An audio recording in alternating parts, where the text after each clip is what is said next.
Sejam todos bem-vindos a mais um episódio do podcast que está sendo realizado pela turma do segundo período de Pedagogia.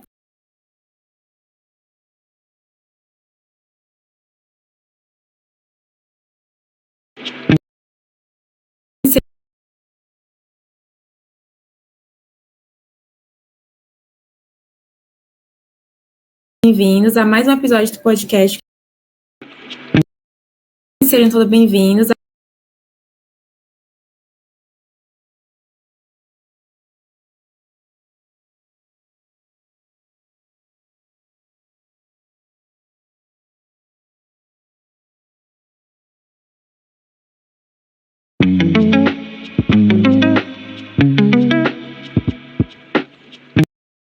Sejam todos bem-vindos a mais um episódio do podcast que está sendo realizado pela turma do segundo período de Pedagogia.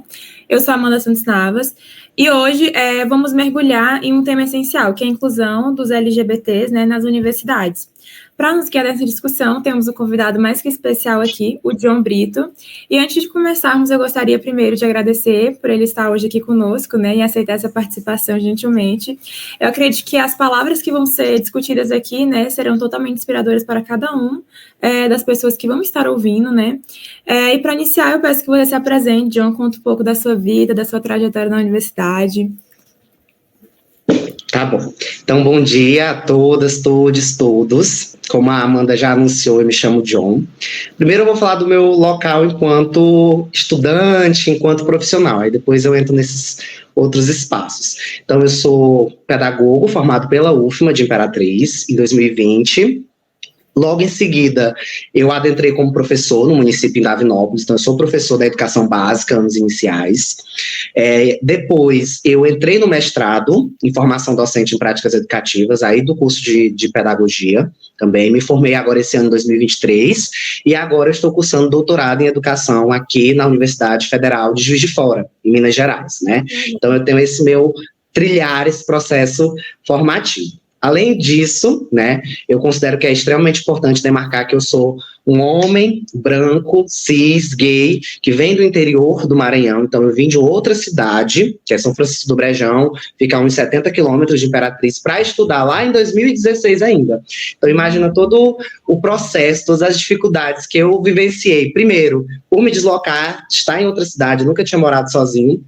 E por ser LGBT, Então tem uns atravessamentos aí que vão me constituindo e que eu entendo que o curso de pedagogia, e aí já entrando na tua pergunta, que o curso de pedagogia, ele foi essencial para a minha compreensão enquanto pessoa, que naquele momento ainda não me entendia quem eu era, qual era a minha sexualidade, como isso me afetava e me atravessava tanto. Então, a partir do curso, das disciplinas, das experiências, eu comecei a ampliar o que é que eu entendia de mundo e, ao mesmo tempo, o que eu entendia de mim, de quem eu era. Então, eu entendo que o curso de pedagogia ele foi um divisor de águas para mim, a partir das disciplinas e para além delas, a vivência de maneira geral do curso, com pessoas, dos eventos. Então, assim, foram espaços formativos que me possibilitaram entender quem eu era, enquanto sujeito, que até aquele ponto, até aquele momento, eu não sabia ao certo. Sim. Então, tu tá dizendo que, a tua identidade de gênero e orientação sexual também, elas foram moldadas a partir das interações que estavam ali acontecendo dentro da universidade com teus colegas, no âmbito acadêmico em geral, e também essas experiências, elas foram influenciar ali tua abordagem em pesquisa também, dentro da tua área? Com certeza. Depois da faculdade, depois de terminar a faculdade.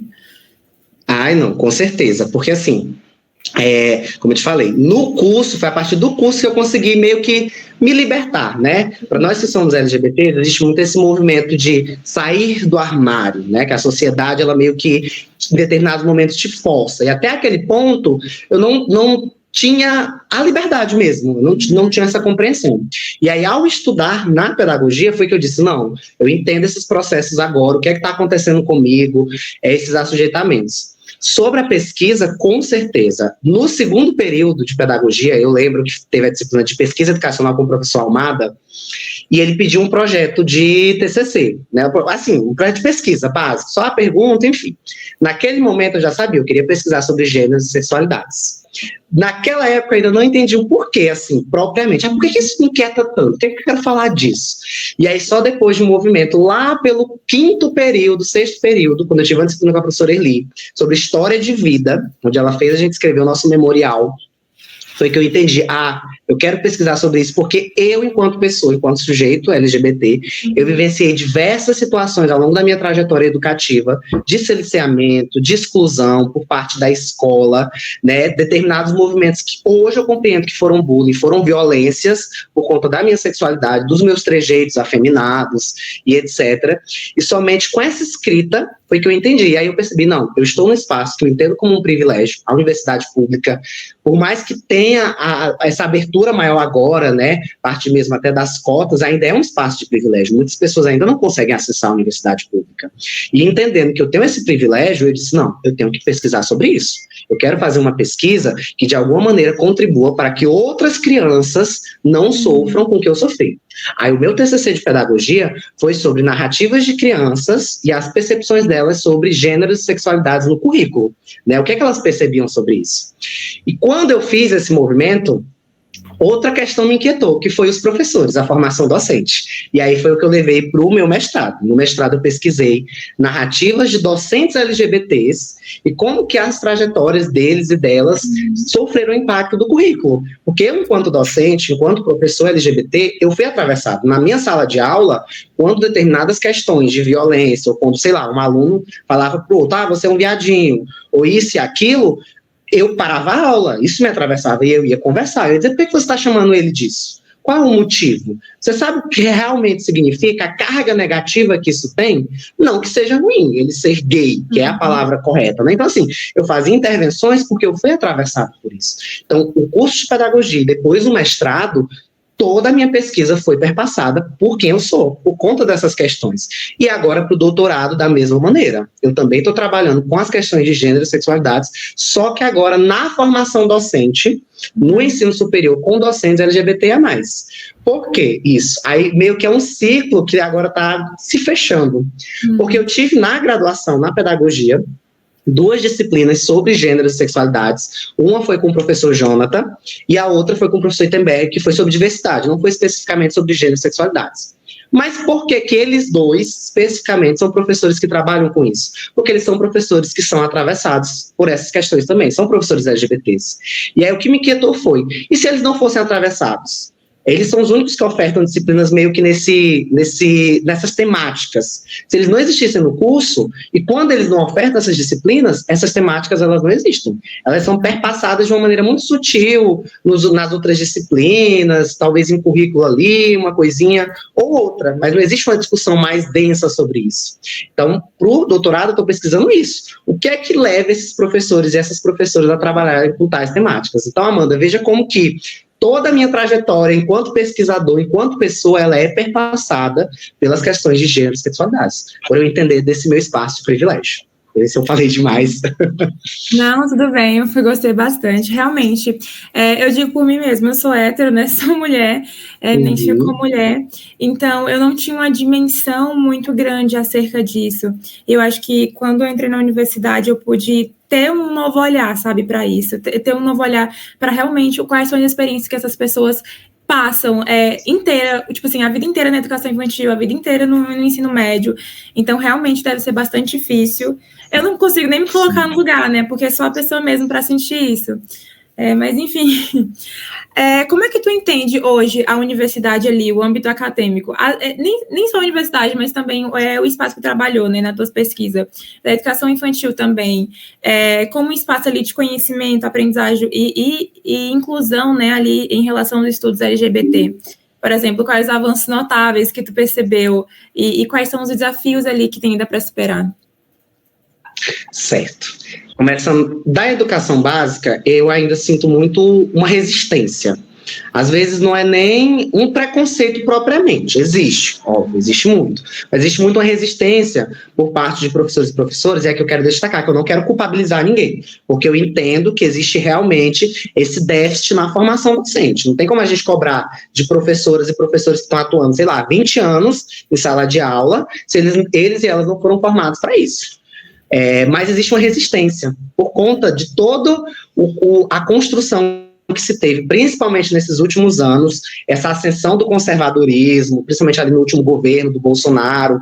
Então, tudo isso meio que reforçou estereótipos sobre as questões de gênero e sexualidade. Então, quando a gente chega para falar sobre isso, para trabalhar sobre isso, as pessoas já ficam assim, né? Já não querem tanto falar, já se diz, e aquelas que meio que têm maior abertura, elas se dizem não preparadas. Eu não me sinto preparada, eu não consigo falar sobre isso, eu tenho medo de errar sobre isso.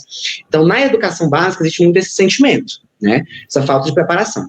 Na universidade, eu sinto uma abertura maior, né? Então, como você mesma disse, na universidade as disciplinas elas trazem mais essa pluralidade, esse movimento de aceitação, porém ainda existe meio que um processo de silenciamento. Como eu te falei, existe determinadas disciplinas, determinados professores e professoras que são atravessados por isso. E aí esses e essas professores e professoras é que meio que trabalham com essas temáticas. Aqueles e aquelas que não são atravessados, né, não vão provocar preconceitos de determinada maneira, mas também não vão abordar sobre isso, né? Existe esse movimento de silenciamento. Então, meio que esse processo, né, essa dualidade nesses dois espaços vem acontecendo, tanto da educação básica quanto do ensino superior. Em relação a esses avanços, óbvio, tem avanços, eu não posso negar, tanto eu tiro pelo próprio mestrado, né, falando desse locus. Hoje, para você ver, hoje eu, enquanto pesquisador, fui um dos que pesquisa sobre gênero no mestrado. Da minha turma, se eu não me engano, teve mais 2 pessoas que pesquisaram, que foram mais 2 pessoas que pesquisaram, que foram orientandas do Gutenberg também. Na próxima turma, que é a turma 4, se eu não me engano, tem mais 2 pesquisadores. Na turma 5 também. Então, a gente vê que está crescendo o número de pessoas que estão pesquisando sobre gênero e sexualidades. No curso de LCH tem a professora Wanda Pantoja, tem o professor Edson. Então, assim, para você ver, nós que estamos pesquisando nesse campo, a gente meio que se conhece, porque não são tantas pessoas. Então, nós compartilhamos desses saberes, criamos essa rede de apoio, de suporte, porque é necessário. É uma temática que, até um certo ponto da universidade, ela foi vista como não necessária, como não acadêmica, da mesma maneira que a história de vida. Então, foi preciso todo um movimento, e aí principalmente das feministas, de criar um embasamento teórico maior, para que sim, não, o que a gente está pesquisando, as histórias de vida, ou essas questões de gênero, de sexualidade, elas são necessárias, elas fazem parte de quem nós somos. Então, esse avanço veio acontecendo a passos bem lentos, né, a passos bem lentos, principalmente no interior do Maranhão, por isso que eu optei por vir buscar a formação do doutorado em outro espaço, um espaço que já está um pouquinho mais consolidado, e a minha meta, o meu objetivo é retornar para a UFMA, é retornar para esse espaço, por entender que eu preciso contribuir. Eu quero que outras pessoas, e principalmente outros e outras estudantes LGBTs, que talvez não tenham essa oportunidade de sair do Maranhão, eles possam se formar dentro dessa perspectiva de gênero, de sexualidade. Eu lembro muito de uma frase que o meu orientador, Wittenberg, ele falou, que é, quando eu vejo que um estudante LGBT está ali querendo trabalhar nessa perspectiva, eu vou acolher, porque é muito difícil, a gente não tem uma dimensão das violências que essas pessoas sofreram, dos assujeitamentos, das exclusões que essas pessoas sofreram para chegar nesse espaço da universidade. Existem índices aí, por exemplo, de pessoas travestis, pessoas transexuais, onde a evasão é altíssima, elas abandonam, e aí uma coisa que eu aprendi, elas não abandonam a escola, elas são expulsas da escola, que a escola não acolhe essas pessoas. Então, quando uma pessoa travesti, ou um homem gay, uma pessoa negra, LGBT, ela chega no espaço, no ensino superior, é uma vitória, é um ganho muito grande, nós temos que ter esse acolhimento. Então, eu entendo que é um avanço. Um outro ponto são as políticas públicas de cotas. Se eu não me engano, a UFMA já está adotando cotas para pessoas trans e travestis, então isso também já é um avanço, né, para que essas pessoas tenham acesso. Porém, uma problemática que eu vejo, Amanda, existe essa ideia de acesso, mas não existe uma política muito efetiva de permanência. Ok, essas pessoas adentraram a escola, né, a universidade, adentraram esse espaço. Mas será que essas pessoas têm como se sustentar? Pessoas que moram de outras cidades têm bolsa suficiente para essas pessoas? Então, assim, a universidade já avançou nessa política de acesso, mas a permanência ainda nós precisamos avançar, né? O debate sobre essas questões de permanência ainda está ali engateando. Eu tive o privilégio, a oportunidade de participar de N projetos, então eu participei de PIBIC, de residência pedagógica, PIBIC, foi voluntário, mas participei, e tem pessoas que não têm esse privilégio. E aí, o que é que a universidade pode fazer para essas pessoas? Eu penso que às vezes a gente tem que, né, avançar ainda nesse debate. Entendi, realmente. Agora, tu falou sobre essa questão de voltar para a UFMA, né? Eu espero que realmente você volte, né? Espero que realmente você se torne um professor ali, universitário da UFMA. E agora aqui pensando sobre os estudantes LGBTs, né? Que é IPNA+, que aspiram e querem trabalhar, assim, no ambiente universitário. Quais as sugestões que tu poderia estar oferecendo, dicas para ajudá-los a navegar nesse caminho ali e prosperar realmente? Porque tu disse que é realmente muito difícil a permanência dessas pessoas dentro da universidade. Como é que eles podem ali superar esses desafios e continuarem, se formarem, se tornarem professores ali universitários? Porque é um ambiente que ainda precisa realmente. Quando eu estava procurando pessoas para entrevistar, eu me sentia assim, meu Deus, gente, eu não conheço conheço poucas pessoas na universidade, conhecia 1 ou 2 no máximo. E aí o professor Wittenberg, né, que te apresentou para mim, e eu fiquei ainda bem, porque eu tava... A pessoa acho que fica até com medo também de perguntar, né? E como é que a gente pode ali superar todos esses desafios dentro da universidade? Deu para entender? Ai, Amanda, que pergunta difícil, viu? Olha, não quero dizer que existe uma fórmula, não é uma fórmula, tá? Mas assim, eu penso que nós precisamos primeiro movimento, entender que pelo menos a grande maioria das pessoas LGBTs, não todas, não vamos generalizar. Quando elas acessam a universidade, elas têm esse movimento político. Porque o meu movimento de pesquisa, o meu movimento de existência, de estar na universidade, ele é político. Então, eu pesquiso não somente por pesquisar, óbvio, tem isso, né? Por ter essa ascensão na carreira e etc. Mas o que me move, principalmente, é esse movimento político, é entender que a minha pesquisa, de alguma maneira, ela vai contribuir para o movimento LGBT, para as pessoas LGBTs, tá? É uma questão mesmo de vida que eu botei, desde o meu TCC eu coloquei. Então, eu acho que o primeiro passo é esse, é você entender o teu espaço, você entender o que é que você está fazendo, por que você está fazendo isso. Eu acho que é o primeiro caminho. O segundo é você encontrar pessoas que consigam ali ir te guiando, segurar na sua mão e ir te ajudando. Então, uma pessoa que eu gosto de destacar muito foi o professor Jonathan. O professor Jonathan, ainda na graduação, ele me ajudou muito. Ele segurou na minha mão e disse, bora lá, John, você tem potencialidade. Porque, assim, é muito difícil você fazer pesquisa sobre essas temáticas, principalmente na graduação. Então, ele chegou e disse, não, vamos pesquisar sobre isso sim. Eu convidei ele, né, já sabia que ele precisava sobre isso, eu fiz esse convite para ele, e ele disse, vamos pesquisar assim, então ele segurou na minha mão, ele foi indicando os textos, eu fui participando, então, participar de grupos, de eventos, expandir para além da universidade. Por que eu falo isso? Principalmente no sentido da UFMA, porque, infelizmente, ainda na UFMA, o debate sobre gênero e sexualidade, ele é muito tímido. Então, eu aconselho para estudantes, principalmente da UFMA, abrirem, participarem de eventos, Conedu, FIPED, tem eventos específicos da área de gênero, para quem se interessa dentro dessa temática, porque já se tem tantas produções, e quando eu adentrei esses espaços, eu percebi, meu Deus, já pesquisam sobre tudo isso, já se tem essa noção, então é fazer esse movimento, não se limitar ao nosso espaço geográfico. Então, principalmente agora que tem os eventos online, então participem, interajam com outros pesquisadores, outras pesquisadoras. E uma coisa também, um outro ponto importante é criar essa rede de apoio, né? Criar essa rede de apoio com outras pessoas que pesquisam sobre isso. Eu acho importante, sabe, Amanda?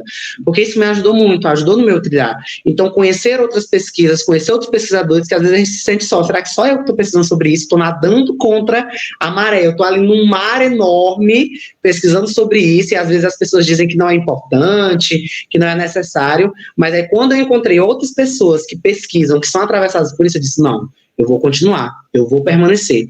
E eu penso que é fazer esse movimento, não desistir. Fazer a graduação e, querendo ou não, a sociedade, a própria academia, ela te cobra isso, cada vez mais. Hoje em dia já tem o mestrado, então assim, entre aspas, muitas pessoas já têm mestrado, então já te cobram cadê o doutorado? Faz doutorado. Então, é não desistir, você sempre ir trilhando esse movimento acadêmico. E uma coisa que eu não ressaltei, mas que é importante, voltar para a educação básica. Eu acho importante isso. Não é somente voltar para a UFM, eu tenho essa minha pretensão, eu quero voltar para a UFM para ter essa formação, mas antes disso eu quero voltar para a educação básica. Eu quero contribuir, porque eu penso que na educação básica nós temos muitas crianças que sofrem por conta dessas questões, e infelizmente quando as pessoas ascendem para o mestrado, para o doutorado, até por questões financeiras, por valorização na carreira, acaba abandonando, né, vai para o ensino superior. E eu penso que eu quero voltar para a educação básica, para o município que eu trabalho, que é Davinópolis, eu quero voltar, trabalhar ali ainda mais 1 ano, 2 anos, me preparar para um concurso federal, e ao mesmo tempo, quando eu adentrar nesse concurso, eu espero que eu consiga adentrar no concurso federal, eu quero voltar com projetos efetivos, projetos de extensão, não só de pesquisa, mas projetos de extensão para a educação básica, para formar professores e professoras que já estão atuando ali para essas questões de gênero e sexualidades, para que essas crianças, de alguma maneira, tenham essas trajetórias que são permeadas por violências um pouco minimizadas. Eu não vou dizer que a gente vai conseguir sanar, né? Mas minimizar essas violências. E aí eu penso que isso vai provocar, talvez até incentivar que esses e essas estudantes adentrem a universidade, permaneçam na universidade, tenham esse sentimento de querer estar. E algo que eu penso, que eu tinha muito esse sentimento, é de não pertencimento à universidade. Esse lugar não é para mim. E é algo que eu escutei muito, principalmente de pessoas LGBTs negras. Esse lugar não é para mim. É um lugar onde a maioria das pessoas são brancas, são cisgêneras, né, quando as pessoas travestis vão falar. São pessoas que não são LGBT, são heterossexuais, mas não, é um espaço que nós temos que acessar. E algo que eu ouvi muito, Amanda, ao longo da minha trajetória, mas vocês LGBTs sempre pesquisam sobre isso, vocês LGBTs sempre vão pesquisar sobre essas questões de gênero. Sim, nós sempre vamos pesquisar, porque nós somos atravessadas sobre isso. Fomos nós que vivenciamos todas essas violências ao longo da nossa trajetória. Se eu estou aqui nesse espaço, se eu posso pesquisar, se eu posso contribuir, eu vou pesquisar sobre isso. Então, eu incentivo, se alguém chegar para esses estudantes e dizer, você vai pesquisar sobre isso também, pesquise, porque é necessário, é importante. Acabei me delongando, mas não sei se eu consegui responder a pergunta. Perfeito. Tu falou aí sobre voltar para a educação básica, né, projetos para os alunos entenderem mais da educação básica, né? E a gente vê que tem muitos problemas enraizados ali dentro da nossa sociedade, né, em relação a isso. Porque nós universitários, a gente tem essa dimensão maior, né? Muitas vezes a gente vai criando essa dimensão dentro da própria universidade, né? Com os professores, com alunos, com amigos, com colegas. E aí, como é que esses alunos, né, que tipo assim, formados forem para a educação básica, como que reagir a esses problemas da educação básica, que muitas vezes muitas pessoas olham com olhares estranhos mesmo, julgam mesmo esses professores, principalmente homens. Eu acho que não pode até recair sobre mulher, né, lésbica, com certeza, mas há ainda um problema ali em relação aos homens, porque o olhar é diferente, com certeza. Como é que reagir a essas situações? Eita, difícil essa pergunta, mas assim, o que eu penso? A primeira coisa, nós saímos desse lugar de olhar muito para a educação básica ou para professores que estão há muito tempo na educação básica com julgamento. Particularmente, quando eu fiz meus estágios, eu confesso, eu fui com um olhar de julgamento. A princípio, eita, a professora está fazendo isso, está fazendo aquilo ali. Depois, quando eu estava ali, realmente imerso, e aí o Residência Pedagógica me permitiu isso, de estar semanalmente, cotidianamente na escola, eu disse, não é bem assim. Essa professora, ela tem N outros problemas, ela tem N outros atravessamentos, e às vezes ela provocava, sim, exclusões, violências, mas às vezes ela permitia transgressões. Às vezes as crianças, a partir da prática pedagógica dela, conseguiam transgredir essas questões de gêneros e sexualidades. Eu disse, olha aí, talvez era uma coisa que eu não tinha essa percepção. Então, o primeiro movimento nosso é ir para a educação básica e sair desse local de pedestal. Porque nós que saímos da graduação, nós saímos com muito fervor, sabe, Amanda? A gente chega na educação básica querendo resolver todos os problemas. Meu Deus, eu vou resolver todos os problemas. Vou chegar aqui com todos os meus teóricos na bagagenzinha e vou resolver. E não é bem assim. Aí o que acontece? A gente chega com todo o gás, a educação básica tem N problemas, aí as pessoas vão ali te jogando um monte de balde de água fria, e você acaba perdendo esse gás, acaba meio que entrando na onda, e aí você perde a sua força, e você acaba reproduzindo o que você tanto criticava. Então o primeiro movimento é esse. Vamos com mais calma, vamos retornar para a educação básica, vamos entender que existem coisas que nós vamos conseguir fazer e existem coisas que nós não vamos conseguir fazer. Então, primeiro ponto, como reagir? Como eu te falei, o nosso curso de pedagogia, ele oferta disciplinas optativas sobre essas questões de gênero e sexualidades, que eu acho que não deveriam ser, devem ser questões obrigatórias. Por quê? Porque elas emergem. Todas e qualquer espaço que eu já fui de formação, professores e professoras vão falar que acontece sobre gênero e sexualidade, e nós, nossa trajetória. Tenho certeza que você, enquanto estudante, já viu N momentos, brincadeirinhas relacionadas às sexualidades das crianças. Então, assim, nós, na nossa própria trajetória, né? Os xingamentozinhos, a brincadeirinha, principalmente contra meninos que têm esses trejeitos, né? Acontece muito. Ou com as meninas, esse controle do comportamento. Ah, a menina não pode fazer isso, a menina não pode sentar de tal maneira. Ah, você está sendo muito dada, e etc. Então, assim, como lidar com isso, né? É importante a formação, porque se não tivermos formação, nós, enquanto professores e professoras, não vamos ter essa dimensão. Eu aqui, enquanto pesquisador que vem desde a graduação pesquisando sobre isso, eu tenho essa dimensão, mas estudantes que talvez nunca tiveram acesso, vêm de um processo formativo extremamente conservador, de espaços formativos, da família que eu estou falando, né, especificamente, que não tem esse diálogo, não vai ter acesso, não vai ter essa dimensão. Então é importante, primeiro, que a universidade possibilite essa formação, e se a universidade não possibilitar, se você chegar lá na educação básica, enquanto professor, ou até enquanto estagiário, já aconteceu de estagiários falarem disso. Você vê isso, é buscar formação, né? É buscar outros espaços, cursos, pessoas que falam sobre isso, é importante, indicações de textos, estudar sobre isso, né? É o primeiro passo para que você consiga falar. E aí, efetivamente, o que fazer, né? É uma pergunta que surge muito, Amanda, mas na prática, surgiu ali um momento de, sei lá, de violência na sala de aula, e violência não no sentido só físico. O que é que eu, enquanto docente, eu posso fazer? É algo que eu sempre digo, não deixe passar. Haja, naquele momento, não deixe passar. Aconteceu uma violência de racismo, um comentário racista, um comentário LGBT-fóbico, ou contra, de alguma maneira, contra a sexualidade, você para o que você está fazendo na hora, parou ali, e vai problematizar. Vai dizer, por que você fez esse comentário? Você sabe o significado desse comentário?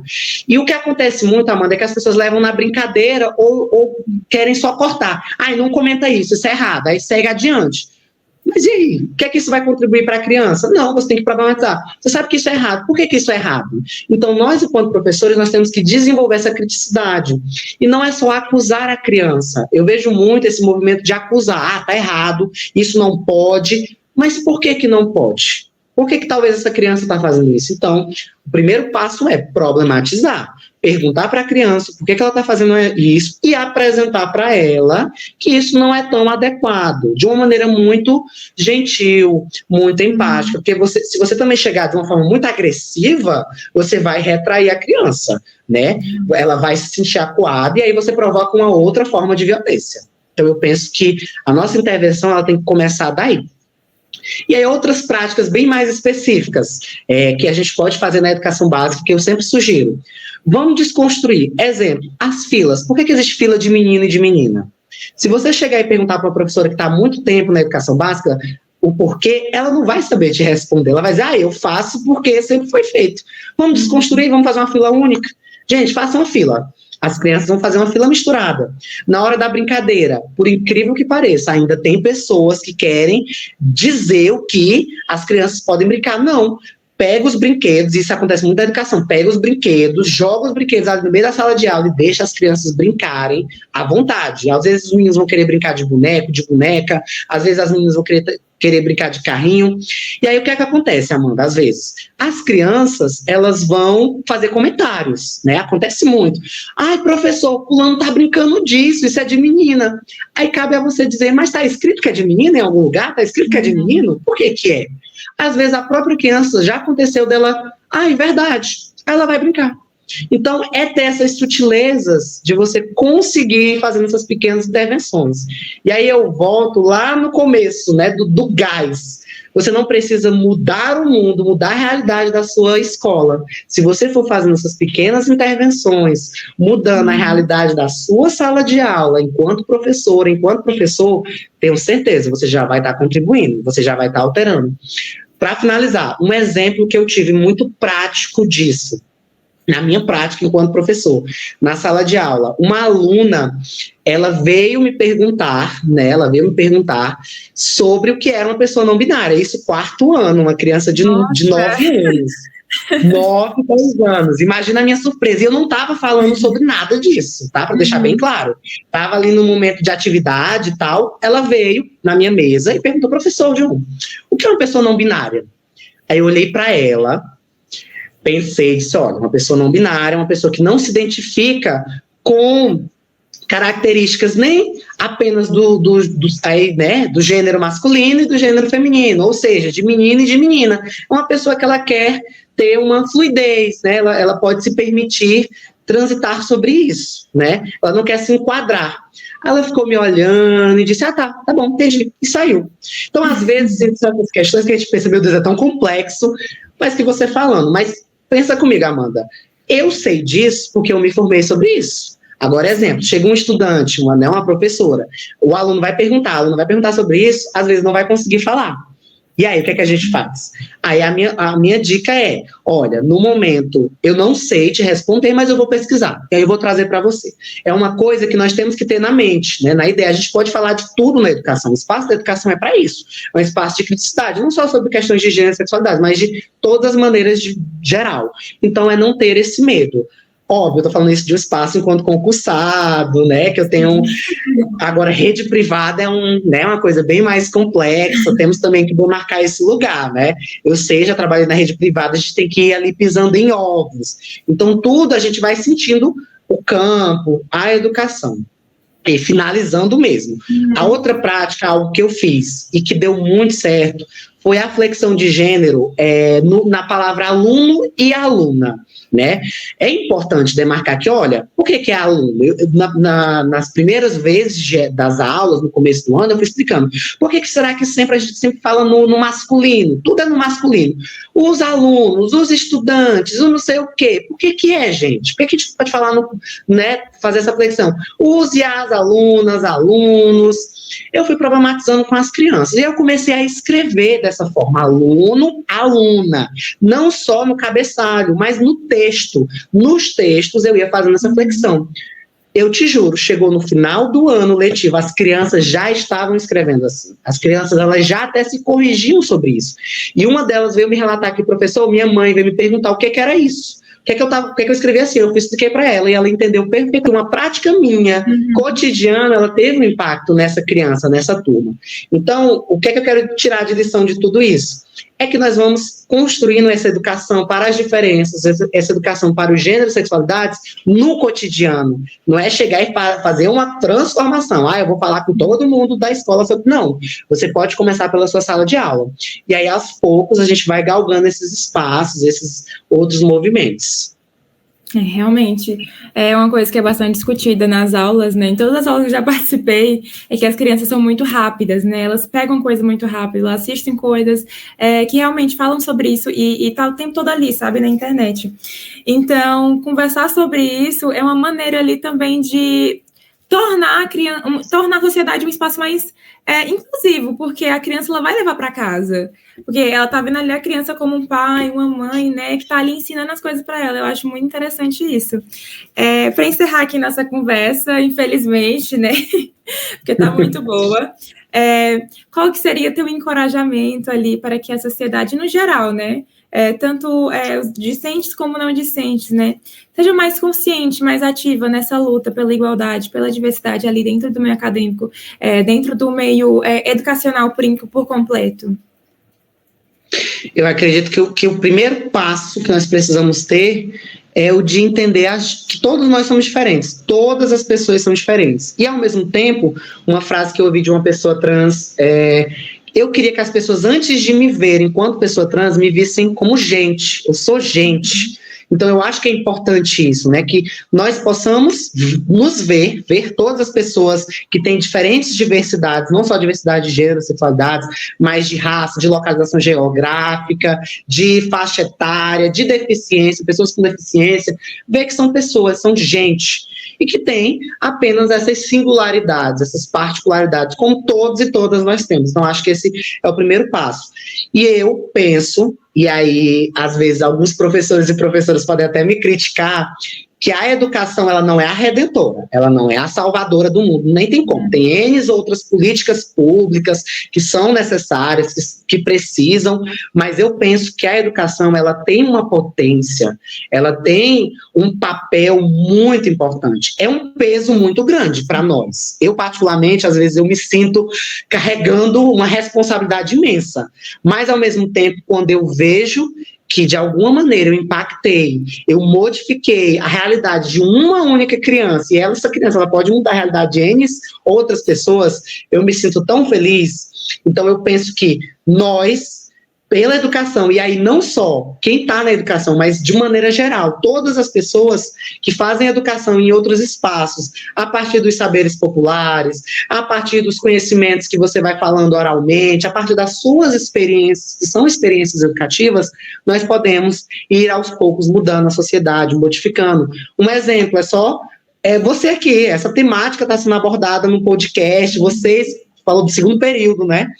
Já estarem abordando sobre isso. Eu não tive isso na minha formação, vocês já estão tendo. Então, veja aqui o avanço que já está tendo dentro da educação, dentro da sociedade de maneira geral. Agora, no próprio governo Lula, nós já estamos tendo políticas mais efetivas para as diferenças, para as diversidades. Tivemos aí a criação do Ministério dos Povos Indígenas, o retorno da Secretaria dos Direitos Humanos, enfim, tudo isso vem avançando. Então, eu acho importante destacar que a educação, ela é um caminho, ela não é a redentora, a salvadora, mas ela é um caminho para isso, tá bom? Tá bom. Muito obrigada pela sua participação, pela sua contribuição. Com isso, ouvintes, né, alunos do segundo período, concluindo mais um episódio aqui desse podcast, expressamos nossa profunda gratidão ao John Brito. Ele foi, assim, deu um norte ali, eu acho que para todo mundo que vai ouvir ele, né? Muito obrigada por compartilhar suas experiências, seus relatos de vida. E foi uma conversa que acredito que muito enriquecedora, né? E acredito que vai ser enriquecedora para todos. Eu acredito que essas considerações que você disse vai ajudar muitas pessoas, né? E deixará marca ali em cada um de quem ouviu, até em mim mesma. Muito obrigada. A gente agradece bastante sua participação. Eu sou muito feliz. Só de já poder te afetar de alguma maneira, já contribuir contigo, já é um prazer. Foi para mim inenarrável estar aqui, estar partilhando um pouquinho das minhas experiências, das minhas construções, tanto enquanto pesquisador, enquanto pessoa, enquanto professor. Foi um prazer, viu? Um beijo, um abraço no coração de todo mundo. Abraço, tchau.